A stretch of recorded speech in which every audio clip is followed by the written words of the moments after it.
I've got a great recipe from my cookbook, Fabulous, that I'm going to show you right now that pairs really well with tri-tip. And its main ingredient is mint. Mint has been used medicinally for centuries because it has very many healing properties, most especially the menthol that's in it. It opens the bronchial passages and it relaxes breathing, and it also calms digestive tracts and will aid any kind of indigestion too, so it's actually a pretty good thing to eat after dinner. And the nice thing about mint is that it also freshens the breath. So if you've eaten something that's a little spicy like the tri-tip, this will help cleanse your breath so you're not offensive to others. One tip that I have with mint is if you buy it at the grocery store, you can take this and pop it right into a glass of water right on your kitchen counter, and in just a few days you will end up with some roots. And then what you can do with that is pop it into some dirt so that you have your own mint right on your counter, or if you live in a climate that you can grow out year-round, pop this outside and you'll have a wonderful mint plant. I grew this from just one single sprig of mint I bought at the grocery store. Isn't that amazing? Okay, so now we're going to move on to the recipe, which is the grasshopper pie. I love this because it's a cool dessert that's clean and refreshing, and it's a great finish to any meal, really. And what you need is a mixer with a good-sized mixing bowl, and you're going to take some ice cream. I like to use something low-fat, but what you're going to be starting with is the mint chocolate chip ice cream, and you're going to need 2 cups of it. So you want your ice cream to be slightly softened. I've had this out for, about 15 minutes.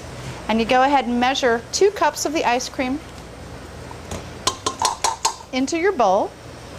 And then you want to do the same if it's this softened, which is perfect, of a non-dairy whip topping. The thing with the non-dairy whip topping, though, is you have to understand that it's sold by weight, not by volume. And so you need to measure it with a measuring cup. Otherwise, you'll have too much filling and it'll overflow out of this pie. And we're putting 2 cups, as I said, measured, of non-dairy whipped topping. And as you can see, there's still a lot in this bowl. So you can't go by the fact that this says it's an 8-ounce bowl, which you would think 8 ounces is a cup. No, it's not. Not when it comes to the measure. So now once you've got your non-dairy whipped topping and you've got your ice cream in the bowl, you're going to go ahead and pop this into the mixer with a whisk. Now that we've got the trusty whisk on, pull her up and turn it to just stir. And while it's stirring, you're going to add a shot, or 1 ounce to be exact, of cream de mint, which really ups the mint in this lovely minty dessert. I'm going to go ahead and pour that in. And I like to add some green dye to it so that it looks grasshoppery, because grasshoppers are indeed green. So I'm going to squeeze a bunch of green in there.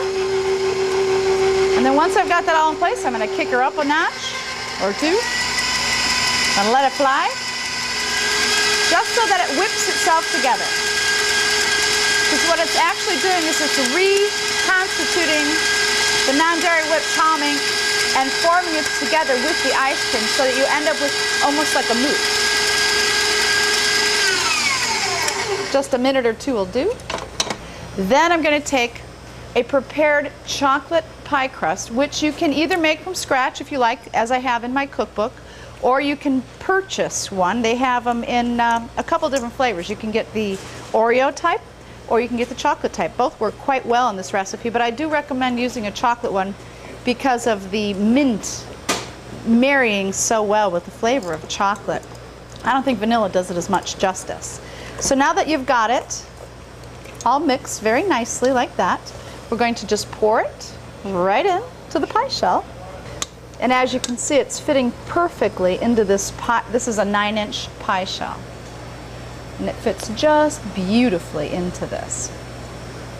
And the nice thing, if you do buy a prepared pie crust from the store, is that the cover that it had in the store can be inverted and placed on top of it, and then snapped back in place so that you can pop this in the freezer. And it's going to take at least 4 to 6 hours, but I recommend overnight for it to set up completely.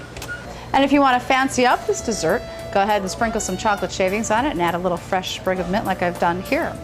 I'd like to thank Walter Weaver for joining us on this episode of Vitality Cuisine and making an awesome tri-tip, and for David Braganini and his magnificent wine pairing.